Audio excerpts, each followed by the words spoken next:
Muy buenos días. Quiero agradecer de manera muy especial a todos los organizadores y a todos los participantes en este séptimo taller procesal internacional organizado por la Dirección General de Asuntos Jurídicos de la Secretaría de Relaciones Exteriores de México. El tema a tratar, que es el de los derechos humanos y las nuevas tecnologías aplicadas a la administración de justicia en un contexto de cooperación internacional, es uno de los temas más relevantes que hay en este momento frente a la crisis que se vive en todas las democracias. En primer lugar, tenemos que determinar como preámbulo cuál es la razón, cuál es la finalidad y la fundamentación filosófica y práctica de los derechos humanos. El discurso de los derechos humanos se forma a partir de una idea sobre lo que es el hombre. El derecho natural y el cristianismo son un punto de partida o de referencia en los antecedentes del discurso de los derechos humanos. Fueron estos dos elementos los que posibilitaron precisamente la reflexión sobre la dignidad de la persona. Las doctrinas de los siglos XVI y siglos XVII, precisamente sobre la tolerancia y la soberanía del individuo, son los elementos articuladores que van a permitir un catálogo de derechos en los siglos XVII y XVIII. Pero hagamos un poco de historia para que busquemos sobre el elemento en que descansa toda esta concepción y todo este discurso de los derechos humanos. El Edicto de Nantes de 1598, promulgado por el rey Enrique IV, consagra la tolerancia como una regla de oro de convivencia. Se impusieron a través de ese edicto unas libertades mínimas frente al poder omnímodo y absolutista de los monarcas. Recordemos que fue la matanza de San Bartolomé de 1572 entre cristianos y protestantes calvinistas en esa guerra religiosa, lo que da lugar o propicia precisamente esta reflexión y deriva en la necesidad de que los ciudadanos o de que los individuos contaran con unas libertades mínimas. En igual sentido, John Locke va a presentar la tolerancia como la regla de oro de los ciudadanos. La doctrina del derecho natural racional posibilitó la necesidad de organización o de estructuración de unas normativas en la materia.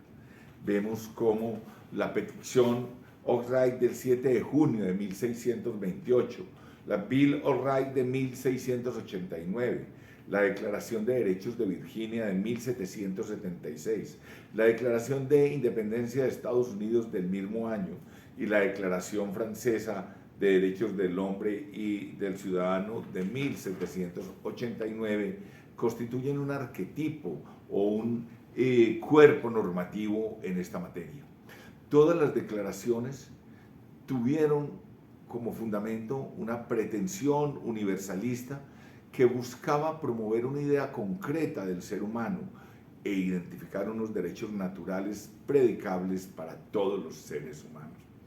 Y en esa línea, la Declaración Universal de Derechos Humanos del 10 de diciembre de 1948, en su preámbulo señala que, considerando que la libertad, la justicia y la paz en el mundo tienen como base el reconocimiento de la dignidad intrínseca y de derechos iguales e inalienables de todos los miembros de la familia humana. Vemos pues allí cómo hay una constelación normativa con pretensiones y con un señalamiento universalista frente a la aplicación de los derechos humanos. Sin embargo, con mucho ingenio, Bobbio señala que el problema de los derechos humanos no es su fundamentación y su aspecto teórico. El problema real es la protección de los mismos, no el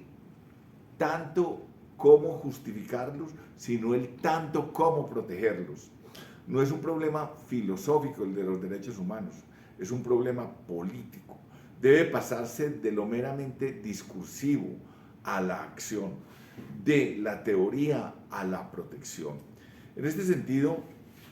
frente a la delimitación y contenido de los derechos humanos, señala magistralmente Dousinas Costas en su obra El fin de los derechos humanos, que los derechos humanos se han convertido en el grito de los oprimidos, en el grito de los explotados, de los desposeídos. Se han convertido en una especie de ley imaginaria o excepcional para aquellos que no tienen nada más de dónde asirse. En este sentido, los derechos humanos no son producto de una legislación, son precisamente todo lo opuesto. Los derechos humanos anteceden al ordenamiento jurídico, a la ley positiva, porque radican o están centrados en la condición y en la esencia misma del ser humano. Si los derechos humanos dependieran del reconocimiento de los gobiernos de turno o de los estados, constituirían casi, como lo señala Messinas, una broma macabra. En este entendimiento, los derechos humanos son connaturales a la condición del ser humano. Vemos pues que los derechos humanos son las únicas herramientas que tenemos contra el canibalismo del poder público y privado y contra el narcisismo de los derechos. En este orden,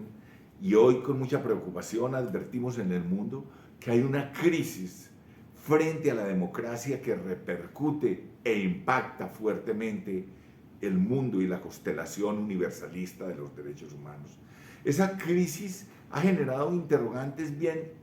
trascendentes como los que plantea el alemán Marcus Gabriel en su obra Éticas para tiempos oscuros. Los valores de libertad, igualdad y solidaridad sobre los que se fincó la Ilustración parecen hoy estar en crisis, parecen tambalearse, y la crisis de los valores afecta indudablemente la democracia.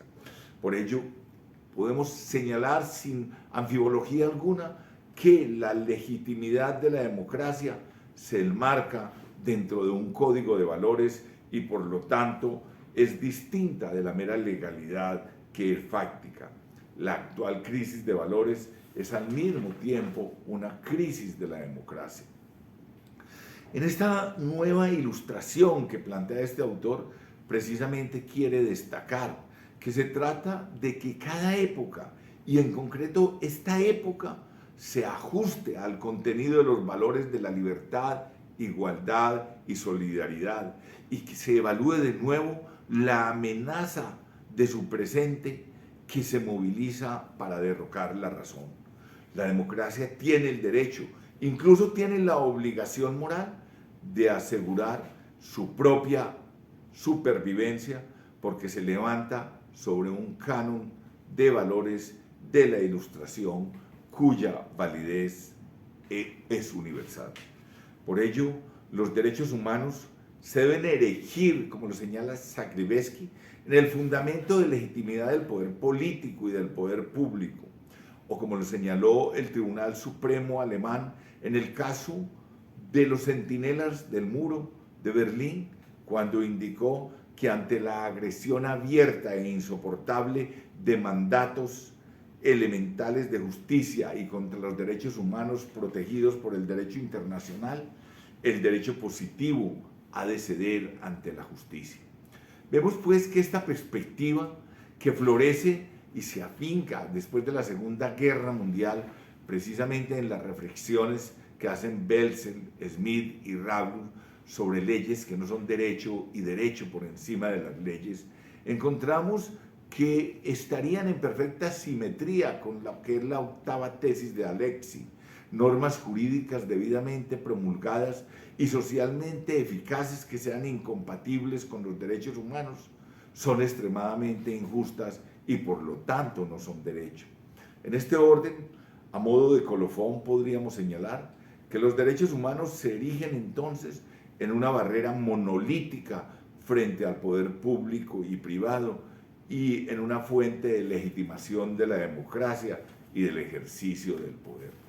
Hecha estas breves consideraciones sobre el aspecto filosófico, sobre la justificación y el aspecto práctico de los derechos humanos, y su impacto en la democracia, miremos cuál es la relación o el ariete que frente a las nuevas tecnologías aplicadas a la administración de justicia pueden generar situaciones problemáticas. Desde luego que los cambios y los avances tecnológicos han permitido la implementación de un mundo digital en la mayoría de las actuaciones de la vida y en todas las esferas y actividades donde se mueve el ser humano. Hay que destacar como un hecho curioso y paradójico que la pandemia ha permitido la potencialización y realización dentro de muchos tópicos de hacer el tránsito de el derecho y la justicia en el papel y en la tramitología hacia una justicia digital, a la aplicación de tecnologías de información y comunicaciones con miras a una solución más ágil, más segura y más eficaz en la administración de justicia, a posibilitar la tutela judicial efectiva, a permitir el acceso a la administración de justicia como un ideal que se está escalando poco a poco a la tramitación rápida de los asuntos ante los tribunales y ante los jueces. El COVID-19, paradójicamente, se constituyó en la palanca de Arquímedes que permitió ese salto cualitativo de la normativa que consagra el uso de nuevas tecnologías a la práctica, en nuestro caso, a la aplicación de las mismas a la administración de justicia y que pasa a ser su leitmotiv. Vemos cómo en el contexto internacional, Verbi Gracia, el Consejo de Derechos Humanos de Naciones Unidas ha permitido con la Ley Modelo sobre Comercio Electrónico, aprobada por Naciones Unidas en la 85 sección plenaria del 16 de diciembre, donde se consagraron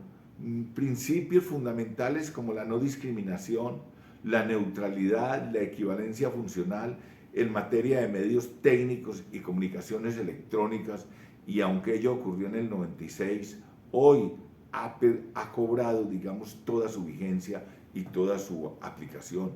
Y desde luego que el informe 32 del 27 de junio del 2016 de las mismas Naciones Unidas se refiere, Verbi Gracia, a la importancia de ampliar el acceso a Internet bajo un enfoque de derechos humanos. En fin, todos los ordenamientos internacionales e nacionales en su escala y en su rango están propendiendo precisamente a la aplicación de las nuevas tecnologías y a la materialización de ese mundo digital en apoyatura de la administración de justicia. Las nuevas tecnologías, desde luego, y esto es importante destacarlo porque allí es donde está el quid del asunto, están ligadas a la inteligencia artificial, y esa inteligencia artificial dentro de la órbita de las nuevas tecnologías está en línea de relación con el proceso judicial. Los usos judiciales de la inteligencia artificial permiten, desde luego, muchos beneficios, que las actuaciones se sustancien más rápidamente, que se descargue a los juzgados y a los tribunales de la labor mecánica. Inclusive podemos decir que se ha pasado de una inteligencia artificial débil que básicamente se circunscribía al manejo de procesadores y de almacenamiento de datos, de legislación, de doctrina, de jurisprudencia, a una inteligencia artificial mucho más fuerte, a una inteligencia donde se busca una consonancia en el aspecto probatorio, igualmente que se pueda ayudar al juez en la valoración de la prueba o a verificar la correcta construcción de inferencias lógicas en el razonamiento probatorio. Es importante y se destaca como en un momento la inteligencia artificial o como un manejo de las bases de datos puede en cuestión de minutos suministrarle al operador judicial toda una información que demoraría días, semanas y hasta meses y eso se logra en prácticamente minutos. El uso de tecnologías e inteligencia artificial aplicadas a la administración de justicia, sin embargo, puede llegar a tener un impacto sobre los derechos humanos y por ello es nuestro deber advertir los riesgos de la aplicación de las nuevas tecnologías en materia de justicia a la afrenta o a la vulneración potencial de derechos humanos. Miremos a modo de ejemplo algunos tópicos que encarecen la idea. En lo del derecho que se tiene a un juez imparcial, ¿cómo va a operar las nuevas tecnologías? ¿Cómo va a operar la inteligencia artificial cuando precisamente los dos extremos donde se mueve la conducta y las estrategias o la esfera racional y emocional del juez va a estar entre el afecto y el odio? Recordemos con Emilio Miri López en su obra Los Cuatro Gigantes del Alma, que allí el autor señala que realmente la razón no es la que gobierna en el ideal utópico que se quiere, las decisiones y la conducta humana misma. Señala el autor, para ponerlo a modo de reflexión, que esos cuatro gigantes son el miedo, la ira, el amor y el deber. Y en esa extraordinaria obra, y con unos ejemplos desde las bases científicas, desde las bases neurológicas hasta las bases filosóficas, va a mostrar y a señalar en sus palabras que la tan cacareada razón realmente no es la que mueve en muchos casos las decisiones. Sea ello lo que fuere, lo importante es destacar que dentro de ese derecho que se tiene a la imparcialidad como algo neutro, tenemos que buscar entonces eliminar cualquier diseminación de afecto, de odio en la decisión judicial o en el derecho a un juez imparcial. Allí habrá que mirar cómo las máquinas y cómo pueden entonces entrar a jugar un papel determinante en lo que es el derecho a un juez imparcial, la inteligencia artificial. El derecho a la defensa, ¿cómo puede concebirse el derecho a la defensa en este nuevo escenario? Vemos que frente a la inteligencia artificial, estructurada a base de algoritmos que no están a disposición de las partes, no será posible entonces elaborar estrategias de defensa. Y si ello no es posible, el derecho de defensa entonces dejará de existir. Habrá que hacer una reformulación o unos replanteamientos que permitan una armonización que entre en consonancia el derecho a la defensa con la tecnología, con la fundamentación y con los algoritmos propios de la inteligencia artificial. Allí hay que buscar un punto de quiebre tanto en el derecho de defensa como el derecho a un juez imparcial que permita compatibilizar lo que sea compatible, porque de resto se entraría en un choque entre tecnología y derechos propios del proceso y de los ciudadanos en materia judicial. En el campo de los recursos, verbigracia el recurso a la doble instancia y el sentido y la razón de los tribunales. Será finalmente la función de los tribunales establecer líneas interpretativas que deberán ser incluidas en los algoritmos. ¿O cuál es la razón precisamente de ser de los tribunales? El derecho a la intimidad, y esto es importante, la presunción de inocencia. La inteligencia artificial busca sobre todo gran cantidad de datos para establecer patrones estadísticos y mirar cómo se puede manejar esos patrones, pero no podrá ello quizás vulnerar nuestra intimidad colectiva que, aprovechando el conocimiento de datos de nuestra vida pública sistematizados en razón de criterios no siempre defendibles, se esté llegando a saber de nosotros aspectos de nuestra vida privada y que no estaríamos dispuestos a hacer públicos, vemos pues que hay garantías democráticas esenciales que tienen que ver con las garantías del proceso y de la actuación judicial, que hay que buscar cómo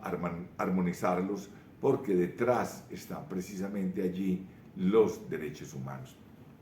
En fin, la aplicación de la inteligencia artificial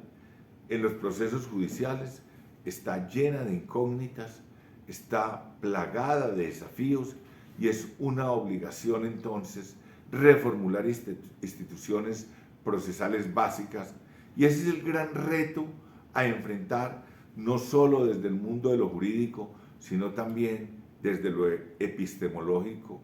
también desde lo filosófico, amén, de los derechos humanos, porque por muy automática o por mucha automatización que se llegue a hacer en la labor judicial, para efectos de descongestión y para efectos pragmáticos o empíricos, no podemos olvidar jamás los derechos humanos. En este orden de ideas es importante señalar que se puede generar una crisis o un choque al menos entre lo que son las garantías propias del proceso y los derechos humanos o la protección de esas garantías. La crisis generada por el COVID ha permitido ese tránsito y acelerar que la justicia funcione sobre un modelo de inteligencia artificial, de un modelo digital, dejando de lado una justicia estereotipada en cuanto a su funcionamiento, una justicia anacrónica que permita precisamente a través de la inteligencia artificial y de la implementación digital una sociedad y un mundo en consonancia con nuestra realidad. Pero hay que mirar que todo cambio tiene sus ventajas e igualmente tiene sus desafíos. Es el reto frente a la automatización que puede generar, desde luego, importantes beneficios en la labor judicial, pero no se puede olvidar o soslayar la protección y la vigilancia férrea frente al empoderamiento de los derechos humanos. Recordemos que los derechos humanos nacieron precisamente como una barrera defensiva de los ciudadanos frente al poder del Estado. Es importante advertir estos riesgos en materia de derechos humanos y del uso judicial de la inteligencia artificial, que no vaya a erosionar o lesionar en forma alguna los derechos humanos. Bienvenida a la inteligencia artificial, bienvenida el mundo digital y su implementación en la actuación y en la labor judicial, pero sin menoscabar en un ápice la vigencia de las garantías propias del proceso e igualmente sin afectar en un ápice los derechos humanos, porque allí estamos frente al imperio de la razón, frente al imperio de la universalidad, porque esos derechos pertenecen al ser humano por esa sola condición. No debemos olvidar, de otro lado, como lo advierte Jordi Nieva Fenol, que la inteligencia artificial es realmente humana, porque la han hecho humanos. Sin embargo, él mismo señala que es importante advertir los riesgos en materia de derechos humanos y del uso judicial de esa inteligencia artificial. La inteligencia artificial no dicta ni puede llegar a dictar sentencias. Podrá ayudar a dictarlas. Y como dice el autor, no debe olvidarse, insisto, en que la inteligencia artificial no dicta sentencias, no señala condenados. Puede parecer que lo hace, pero no lo hace y no puede hacerlo, y por ello no debe hacerlo. En este sentido, vemos cómo hay una constante a nivel universal, a nivel supranacional, precisamente de la protección de los derechos humanos en coyunturas, verbigracia, como la del COVID-19. Y en ese orden, la Comisión Interamericana de Derechos Humanos ha dictado la resolución número 1 de 2020, donde frente a esta pandemia, en su introducción señala que las medidas adoptadas por los estados en la atención y contención del virus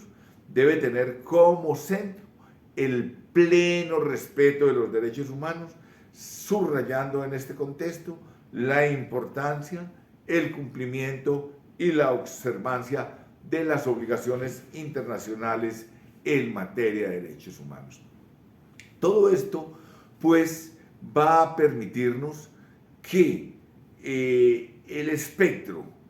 de los derechos humanos, las tecnologías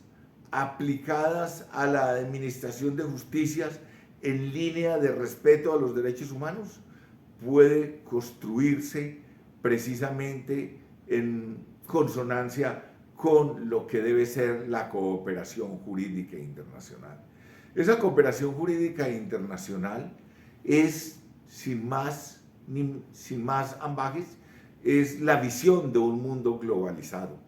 donde frente a los derechos humanos no hay fronteras. Las fronteras como líneas geográficas en el contexto de los derechos humanos han sido borradas, porque los derechos humanos son universales. Por ello, en esta colaboración que debe ejercerse en línea de armonización, derechos humanos, tecnologías y cooperación jurídica internacional, hay un trípode que conforma una unidad en materia de justicia, en materia de tolerancia, en materia de compasión y en materia de respeto, protección y defensa de los derechos humanos. Todos los estados, todos los hombres, todas las mujeres, todos los seres humanos estamos en la condición y en la obligación moral, ética, filosófica, existencial o vivencial de obrar en línea de respeto a los derechos humanos y precisamente, como lo advertía al inicio de esta intervención, dejar de lado ese narcisismo o ese canibalismo político o de poder que arrasa o lesiona los derechos humanos. Los derechos humanos son de todos y en esa medida todos tenemos la obligación ética, moral y jurídica de defenderlos y de luchar por ellos. Muchas gracias.